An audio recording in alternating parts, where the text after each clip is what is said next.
महाराष्ट्रातल्या जनतेच्या मनामध्ये देवेंद्र फडणवीसांची कमालीची नकारात्मक छवी तयार झालेली आहे आणि या नकारात्मकतेचा भाजपला फटका बसू शकतो।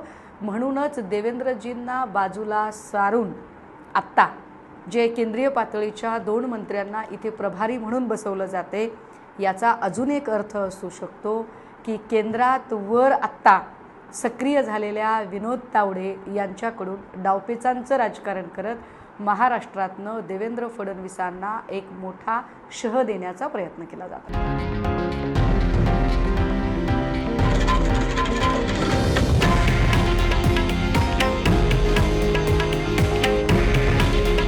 हे आहे देशातील नंबर 1 न्यूज नेटवर्क आणि आपण पाहत आहात TV9 मराठी।